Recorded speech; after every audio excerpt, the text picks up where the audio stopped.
Shalom, selamat pagi Bapak Ibu Saudara yang dikasihi Tuhan Yesus. Salam sejahtera buat kita semua dimanapun berada. Saya mengajak Bapak Ibu Saudara semua pagi ini kita kembali bersaat teduh dan berdoa dalam renungan penuntun kehidupan setiap hari. Kiranya damai sejahtera Allah dan tuntunan Roh Kudus menyertai kita sepanjang hari ini. Tema renungan pagi ini, ujian hamba. Nats Alkitab terdapat di dalam Roma 6 ayat 17 sampai dengan 18. Demikianlah firman Tuhan. Tetapi syukurlah kepada Allah. Dahulu memang kamu hamba dosa, tetapi sekarang kamu dengan segenap hati telah mentaati pengajaran yang telah diteruskan kepadamu. Kamu telah dimerdekakan dari dosa dan menjadi hamba kebenaran. Saudaraku yang dikasihi Tuhan Yesus, kata hamba dalam bahasa Yunani adalah doulos, yang artinya budak atau slave dalam bahasa Inggris, hamba yang terikat. Zaman dahulu, hamba atau budak itu diperjualbelikan. Seperti kita membeli kambing domba misalnya, membeli sapi dan ternak-ternak lainnya, bahkan tanah pertanian.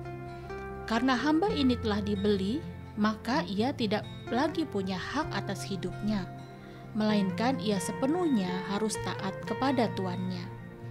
Jadi jika orang ini ingin lepas dari perhambaan, maka haruslah ada penebusan, sehingga ia disebut orang merdeka. Saudaraku, firman Tuhan berkata dalam natsnya pagi ini, bahwa kita dulu hamba dosa.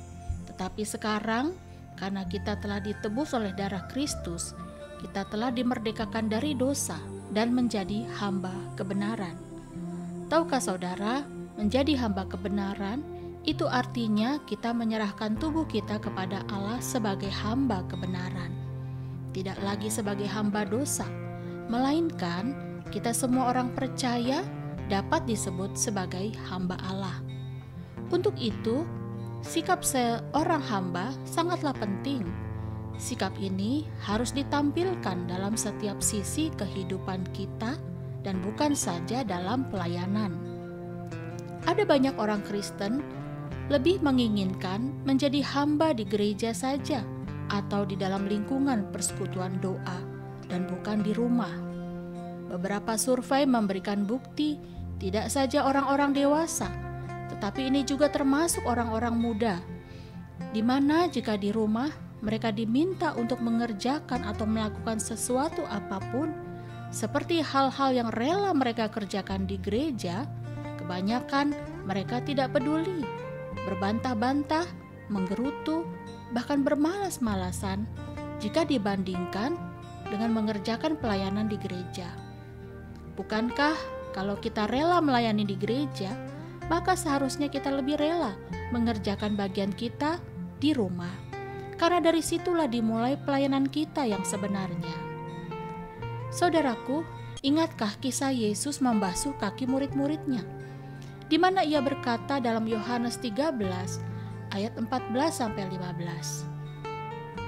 Jadi jikalau aku membasuh kakimu, aku yang adalah Tuhan dan gurumu, maka kamu pun wajib saling membasuh kakimu. Sebab aku telah memberikan suatu teladan kepada kamu, supaya kamu juga berbuat sama seperti yang telah kuperbuat kepadamu. Di sini Yesus ingin menunjukkan bahwa kita perlu belajar untuk terlebih dulu membasuh kaki orang-orang terdekat, yaitu anggota keluarga kita di rumah, sebelum kita melangkah untuk membasuh kaki yang lain di gereja.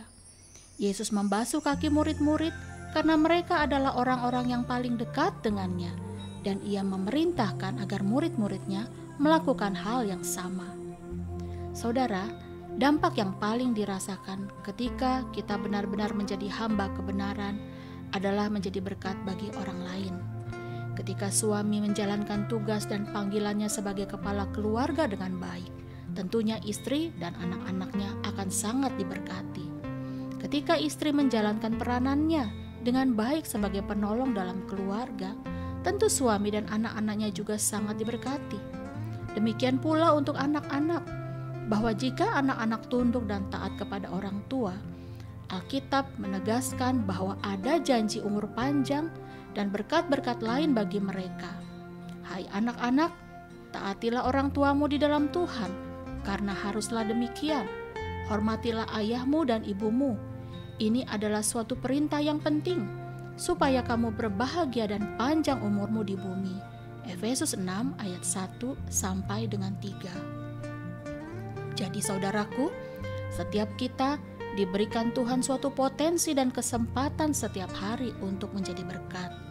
Karena ujiannya sebagai hamba kebenaran adalah bagaimana kita menanggapi kesempatan-kesempatan yang Allah berikan kepada kita untuk melakukan perbuatan-perbuatan baik bagi orang lain. Ujian-ujian ini akan mengungkapkan apakah kita hamba yang asli atau hamba yang hanya ingin tampil di depan umum. Apakah sebagai hamba kita dapat merendahkan hati, ataukah hamba yang ingin dipuji dan dihargai orang? Apakah kita dapat sebagai hamba yang murah hati dan penuh belas kasihan, ataukah hamba yang kikir? Apakah kita dapat menjadi hamba yang dapat menjadi teladan, ataukah malah menjadi batu sandungan? Saudaraku, ingatlah selalu bahwa kita sebagai orang-orang yang telah ditebus oleh darah Kristus adalah orang-orang yang telah menerima anugerahnya untuk menjadi hamba kebenaran. Kita semua adalah hamba-hamba Allah yang hidupnya harus dipersembahkan untuk memuliakannya. Mulailah hari ini kita menjadi berkat bagi keluarga kita, bagi gerejanya, dan dalam lingkungan di mana Tuhan menempatkan kita. Amin. Mari kita berdoa. Bapa yang baik, kami mengucap syukur buat kebenaran firman-Mu yang pagi ini mengajar kami bahwa kami adalah orang-orang yang sekarang hidup sebagai hamba kebenaran. Kami bukan lagi hamba dosa, tetapi sekarang kami memahami bahwa hidup kami sudah seharusnya hidup untuk mempermuliakan nama Tuhan. Sadarkan kami dan ajarlah kami ya Bapa, untuk tidak hanya kami menjadi hamba di gereja, tetapi kami juga harus menjadi hamba di rumah kami, terhadap anggota keluarga yang lain, saling memperhatikan, saling menolong, saling menguatkan, dan mendoakan. Terima kasih Bapa, di dalam nama Tuhan Yesus kami berdoa. Amin. Kiranya berkat yang sempurna dari Allah Bapa, kasih karunia dari Tuhan Yesus Kristus, dan persekutuan yang indah dengan Roh Kudus menyertai kita dari sekarang ini dan sampai selama-lamanya. Maju terus dalam tuntunan Tuhan saudaraku, tetaplah semangat, sampai jumpa esok hari di penuntun kehidupan setiap hari, dan Tuhan Yesus memberkati.